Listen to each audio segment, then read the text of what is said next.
Good morning. This is Dan. We're going to be going over buyer consultations. It's something everybody does. Um, so we're like, oh, I never do a buyer consult. If you have a conversation with a buyer before you go out and show them a house, which is really hard not to do, then you do a buyer consult.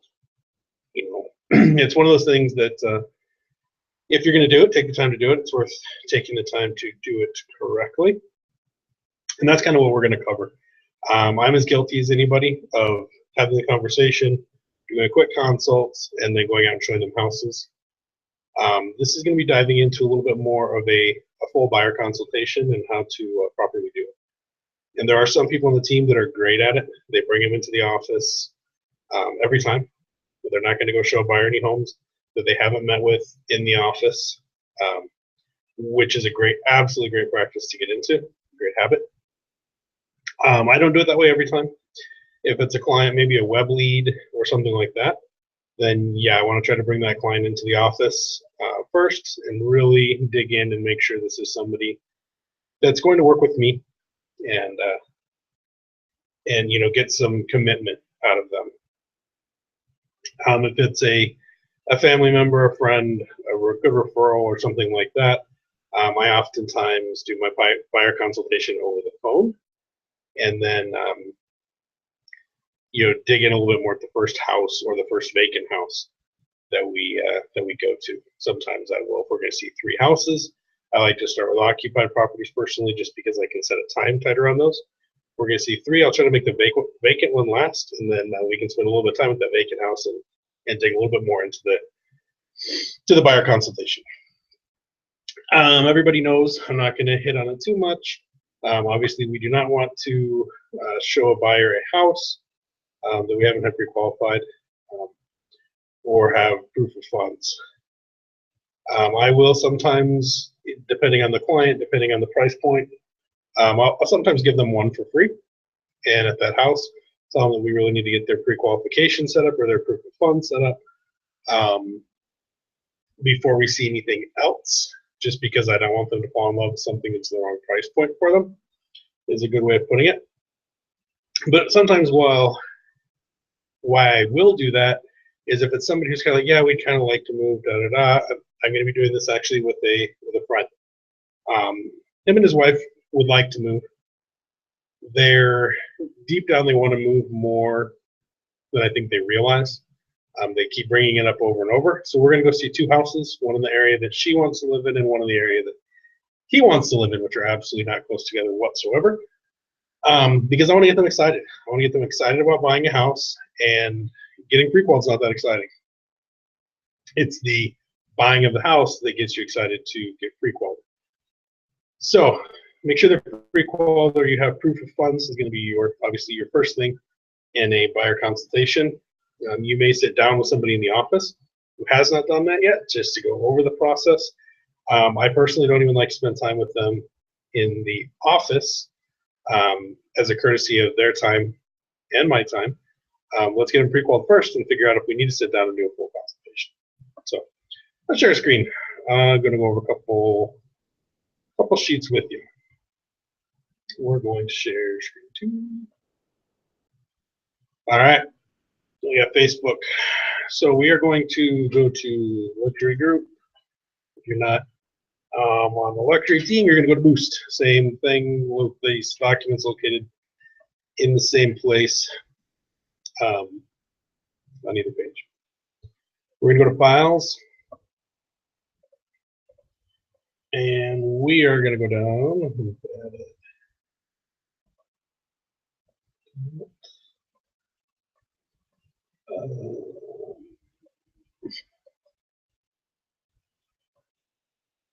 So we have buyer lead sheets more when you're talking to them. This buyer questionnaire.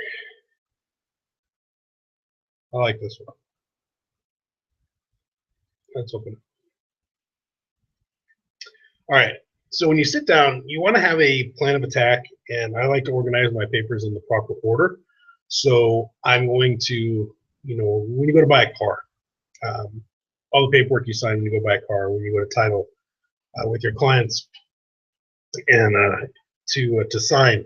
Everything's in a specific order and helps it flow faster. Granted, we're not going through a quarter of the paper that they go through in either one of those situations. Having your stuff in order, maybe having it in a folder, having some houses in a separate folder for them. You're going to leave them, they have a folder to take with them. And your presentation in the package is part of the whole thing. We'll get into what I'm going to give them in a minute, but the first thing that I kind of like to go over with them after I know their pre-qual and everything is the buyer consultation questionnaire. Some of this, if it's you may have already have the answers to, and a lot of it, I will still, even if I'm in conversation, I know the answers, I'm still going to ask them and kind of talk about it. I'll just do a little bit differently. So who'll be living in the home you purchase? This is one of the ones that, it's a young couple, they're just getting married. Even if I've already discussed that with them, I'm like, okay, we're just looking for a house just for the two of you guys, correct? Maybe they're gonna have a roommate that's gonna be staying with them, whatever it is. Will anyone else be spending more than an occasional overnight stay? Describe your lifestyle. What do you enjoy doing at home? This is gonna figure out what type of floor plan, maybe what part of the valley or something that you want to try to help them get into, because a lot of people think they know where they want to be until they start looking. And we've all run into that before. I sold a house to a couple in August, and they wanted to be north of Elliott, east of the 202 in Mesa, and south of the 60. I didn't understand why they wanted to be out there. And once we started talking, they didn't understand why they wanted to be out there. They just thought that area was pretty. Everything that they did, all the places they went, and everything were off of Gilbert Road, and a little bit further south. So they didn't know they could buy over there. And I showed them some properties over there. And after we'd seen a number of properties in the area that they didn't want to live in, they figured out where they really wanted to live. And then the planning process got a lot quicker. So if I would have dug a little bit more about why they wanted to be out there and what they normally do on the weekends and stuff, I probably could have saved myself some time. Does your home need to accommodate any special needs? I've worked with clients in wheelchairs and clients that had kids with special needs and stuff that either needed to be single story. They need to have specific kind of spaces, no sunken living rooms, things like that. So understand what things you need to work around. Pets, anything special that needs to be accommodated, such as athletic equipment, fine art, large furniture, large collection. Working with a lady right now, and she's not going to get a house that doesn't have room for her china hutch. Where this kind of helps is if you've seen one house and the same floor plan pops up and they ask about it, you can remind them, hey, this is the same floor plan that's not going to fit your china hutch. You still want to see it. What do you want your home to say about you? This is really, in my opinion, I don't fully understand what I'm looking for them to answer here. When people come to your home, what do you want them to say about you? Or what do you want your home to say about you? Unless they're going to be like casual, comfortable, you're going to get a lot of the same answers. This is a lot more of just getting them excited about the process. Anything I should know about your lifestyle that I've not asked? Again, this is just finding special things. We have a little pop-up camper trailer and we need an RV gate. Oh, okay.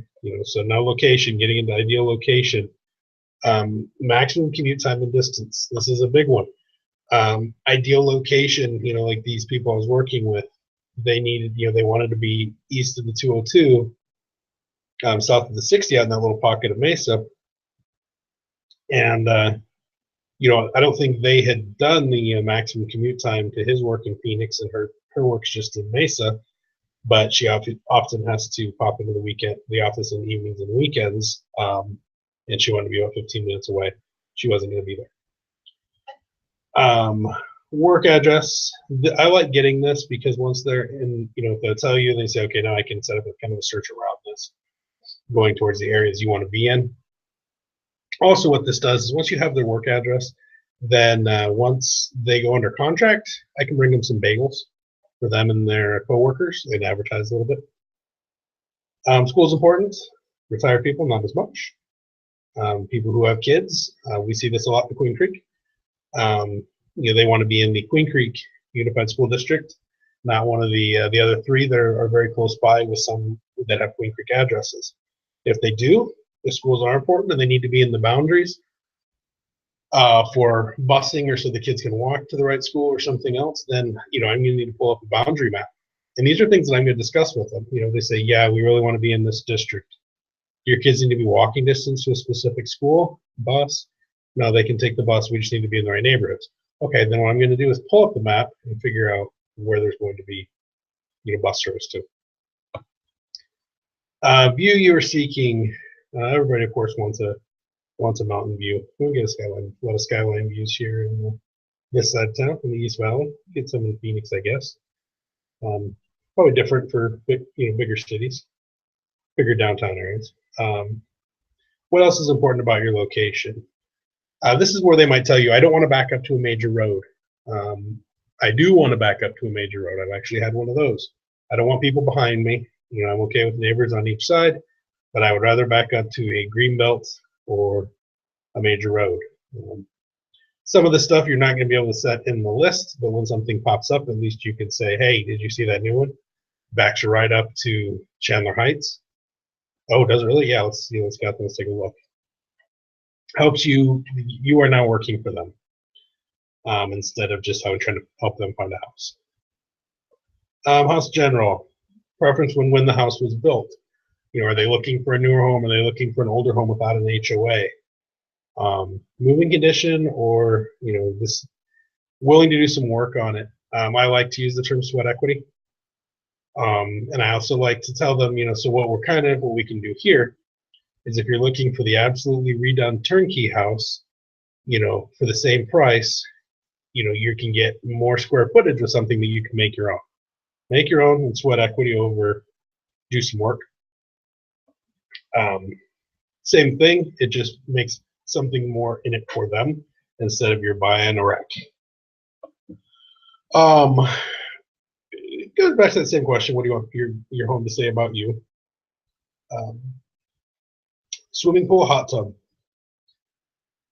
When you run into the client who really wants a swimming pool, I kind of like to get them in what are the most important things to you.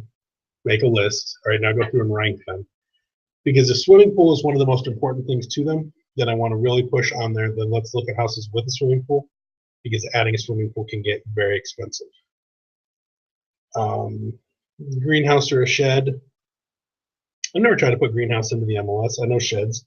You can do it in an MLS search.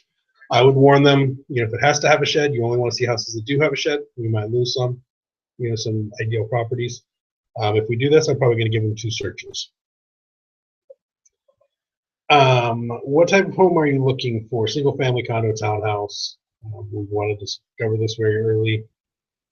Approximately what size? Get a small end and a high end. I had kind of a larger listing in Queen Creek, and somebody stopped by. They were just in the neighborhood, pulled up the price. The price met, but the reason they hadn't seen it was because it was more square footage they wanted. Actually, it's 2 different people who saw it, and it was just way too much house. I don't know if the realtor didn't do their job or if it was just they want to take a look anyways.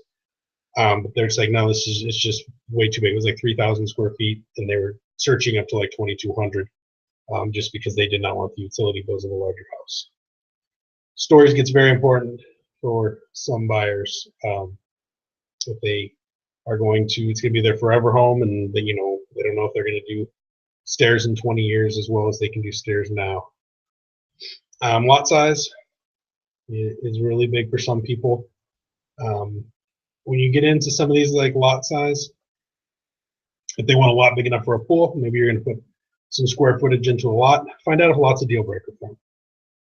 And that's what a lot of these, architectural styles do you prefer? There's only a certain amount you can do with that, and architectural style is something that the agent puts in, and it's always what the agent believes. I believe this is a Santa Fe style house. I might look at it and be like, I've been to Santa Fe, and that doesn't look anything like anything I've ever seen in Santa Fe. So I try not to set too many searches up off some of this stuff. You know, and a lot of these things, we don't go through every question. But really what you want to express to them is that you're gathering this information and tell them, you know, hey, I can't set up a search that has every one of these in it, or you're going to see about one house, and there's probably going to be 7 others that you like that'll never show up on the search.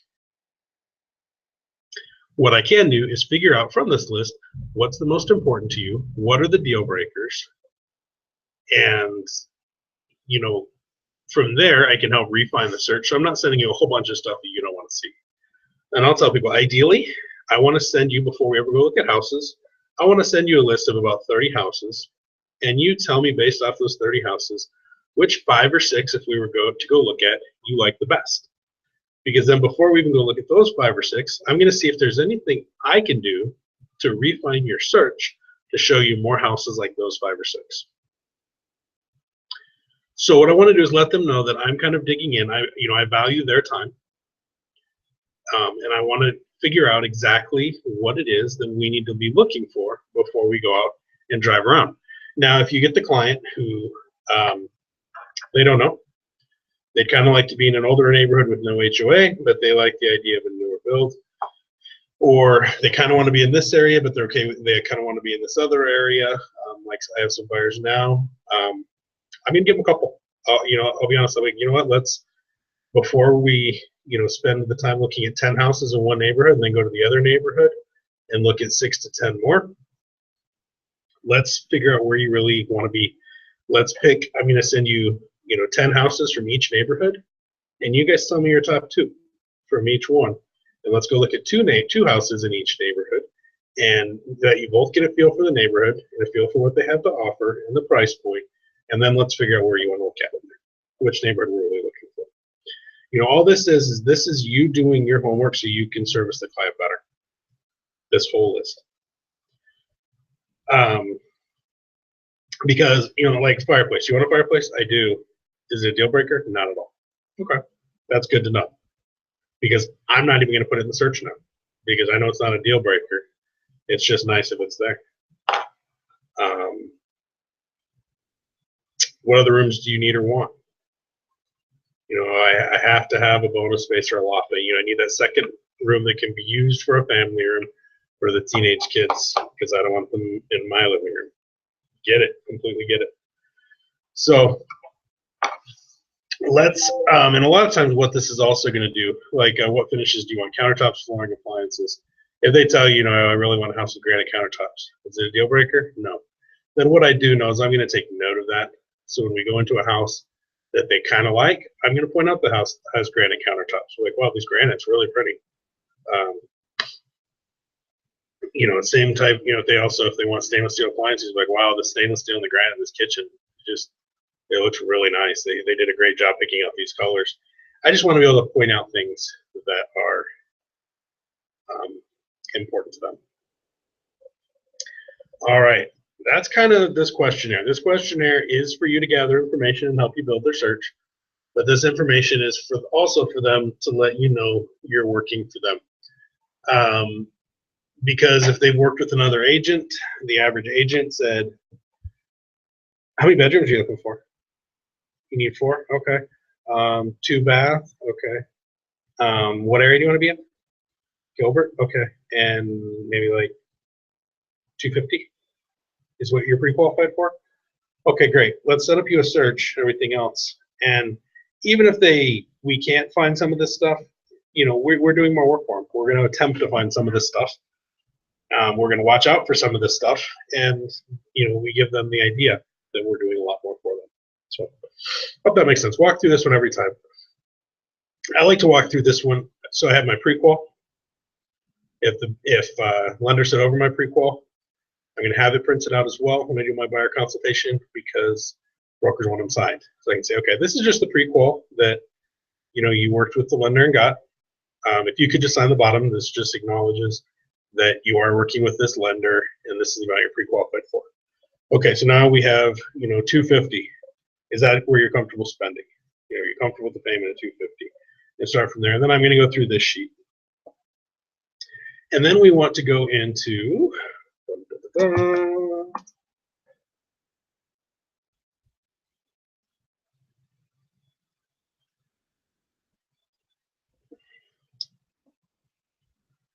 See if I have a blank loop.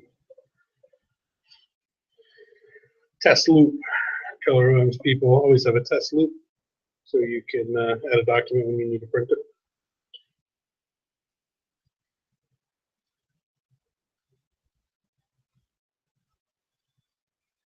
Sorry, I meant to have this pulled up. Oh, there we go. I know you guys are, the drum roll's going. You guys are excited to talk about the buyer broker. All right, buyer broker agreement. Do I personally use one every time? I don't know. Should I? Absolutely. Web leads, you want to try to use a buyer broker exclusive employment agreement every time. Anybody you don't have that kind of very good relationship, with and if you have not taken the John Dyer buyer broker class, whether it's the 1 hour buyer broker class or his 3-hour CE class, I recommend you find John Dyer on Facebook if you're not already Facebook friends, and just say, hey, John, when's the next time you're doing your CE class on buyer broker? Is it free? If it's not, it's probably like $10 because he usually works with title or a lender or somebody to put it on. It's worth your time, especially the 3-hour CE class. You will actually leave his class going, oh my gosh, I feel so bad for my clients that I've never used this, because his entire pitch and everything on the buyer broker agreement is how it's in the client's best interest, to have a buyer broker agreement. And to a certain extent it is. So what a buyer broker agreement it does, so you're going to fill it out and you're like, they're looking for residential, agency relationship, it's going to be set forth in the real estate agency election form. Retainer fee. Some people charge retainer fees if they're helping people find a rental, just to make sure that people don't skip out on them. Shall or shall not be credited towards any other compensation. This is things you're going to go through. I'm probably usually going to have it. I want this to appear to be in their best interest. Like, I'm not going to charge you a retainer fee, so this is irrelevant. I don't do that. It just goes through. So if I show you a property, and make sure that I have protection. But then the big thing is what it's going to do is additional terms, is you're going to outline what you're doing for the client. And that's what this whole thing, and you can tell them, say, this document gives you a contract to employ me to find you a house and represent you in the house. Where this document is important for the buyer is if I'm not doing my job at any time, you have in writing what I am supposed to be doing for you, and you can release me of my work. This is just giving an understanding between you and I of what I'm going to be doing for you. Now, the thing that John Dyer adds to this, and John Morgan got us the verbiage, is basically when you go into here and you're going to go into your additional terms, one of the additional terms that you're going to say is that you will work for a minimum of 2.5% and a maximum of 3.5% commission of the sales price of the house. A minimum of, I'm going to get the verbiage on this because I haven't used this part of it yet, but it's going to be increasingly more important as we go forward. Basically, you want to protect yourself. You're going to work for a minimum of 3%. If you get down to the end, they find a house that has 2.5% and there's no leftover closing cost assistance, are you going to go back and charge them the 0.5%? I'm not. Personally, I'd rather get a referral from them, and that's probably not going to get me a referral. But if we say we're working for a minimum of 3.5% on here, and the house only is listed as a 2.5% co-broke, and we get them 3% closing costs, and they use 2.25% closing costs.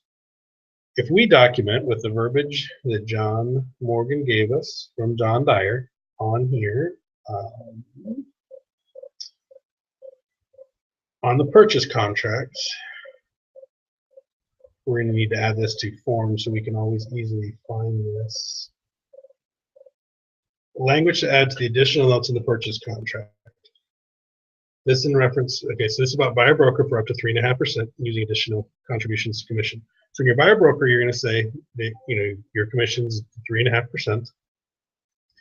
So you're going to put this right at the bottom of the purchase contract. The seller herein shall contribute 3% towards the buyer's acquisitions costs, including but not limited to closing costs, loan costs, prepaids, impounds, all items checked, paid by the buyer, the buyer contracts paid outside of escrow, and the balance of the buyer broker commission.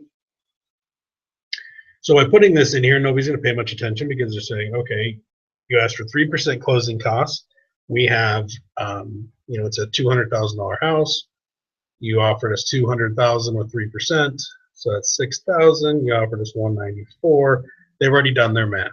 So then what happens is they get to the end and they only use 2.25%. Then that other 0.75% of money will be used to pay. Since we have paid outside of escrow, they can use it to apply towards, their home inspection. If that's, and documented as a closing cost like it is here, and the balance of the buyer broker commission. They're only offering 2.5%, and there's nothing else to be paid for. So now you're going to make 3.25% because they are the buyer broker form is part B is going to go to title, and that is going to be part of their closing costs.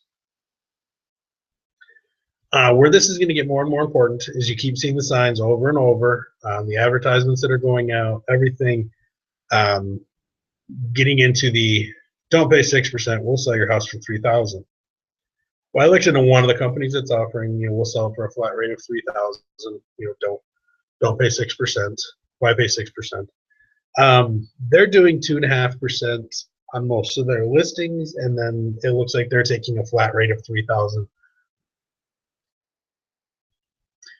What you are going to find, listing agents who get a lot of listings aren't going to continue to do it that way. They're going to start flipping it, and they're going to start offering a flat rate to the buyer broker. I've heard of a few big agents that are considering testing the water, and some of the ones that I've heard about are considering paying under $1,000 to the buyer broker, and then they're taking like 3.5%, 4%.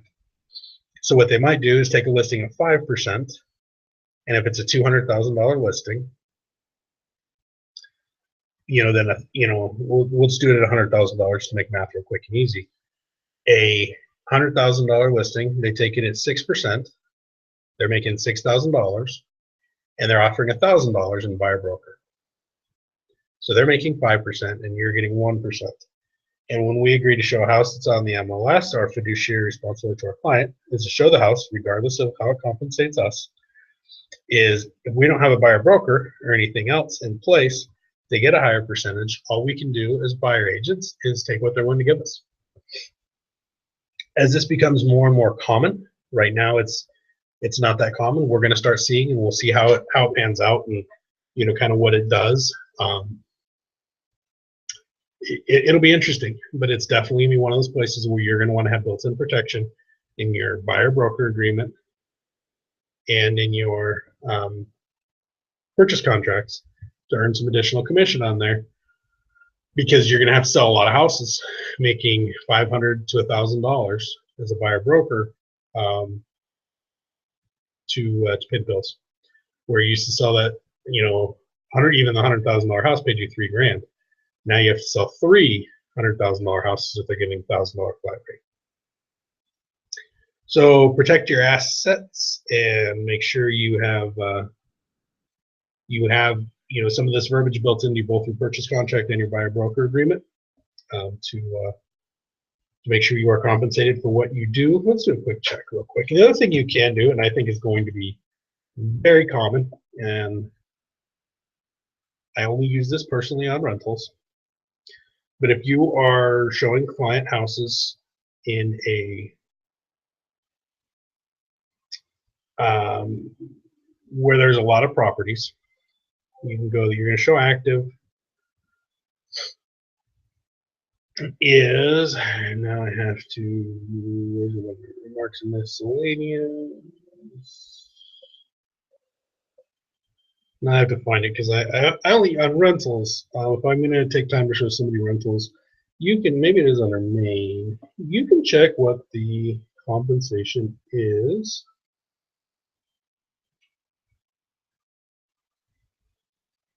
I will find it for you guys, but it is in here. Not under office number. Let's just do a search.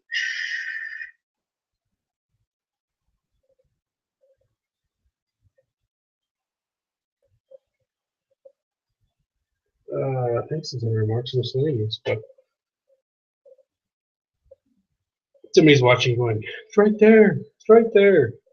And I apologize for that, but it is in here. And when you are doing a rentals, you can go through and check that you're not going to show anything that pays less than $250. It only works if there's a lot of inventory. If there's not much inventory, you kind of just have to go with what's there. If there's something specific. But what I think is going to happen is these people who are, if this becomes more common, where they're paying, $500. I've heard one of them is not going to pay that much, and I can use the person's name. But they were going to pay less than $500. They're considering moving over. They already charge over 6%, and they're going to pay less than $500 to a buyer broker because they incur all the costs and the marketing and everything else, and they can move out of buyer broker. I think what's going to happen is you're going to get a lot of agents who are going to start setting up their searches to not show properties that pay less than 2.5%.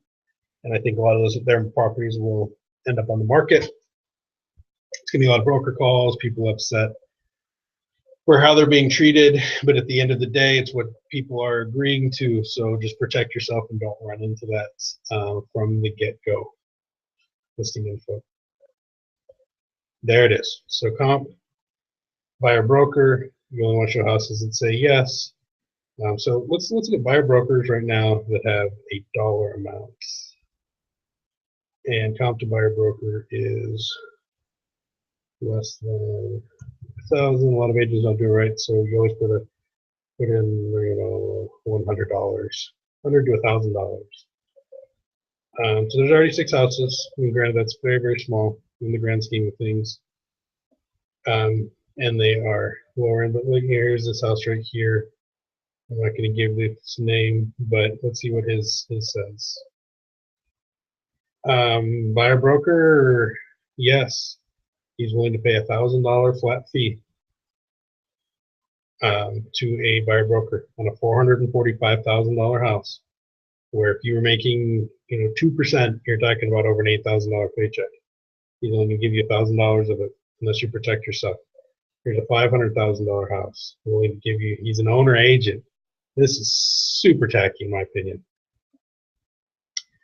Owner agent. He's a broker. He probably, based on his name, he owns the company. This is the designated broker. Cash only. View the accepted contract with non-refundable deposit of $5,000. This guy's never going to sell this house. He's a con artist. But anyways, you get the point. Here's houses that's already popping up. Luckily right now, most of them are, these people can't afford to pay more than $1,000. They're giving you 3%. They're only going to give you $900. So now they're going to give you $1,000. So these people up here are kind of doing you a favor. This guy is a scammer. So yes, that is kind of what I've got to say about this. Any questions on buyer broker? Your consultation, what you need to have, what you need to bring. Big thing with it, be on time, be organized. It's going to really set you apart. The more organized you are, the more information you're gathering from them, the harder you're working for them, and the more loyalty they will have towards you. So, all right, that's what I've got. Any questions, feel free to reach out to any of us on the team. We're all here to help. And you have a great day.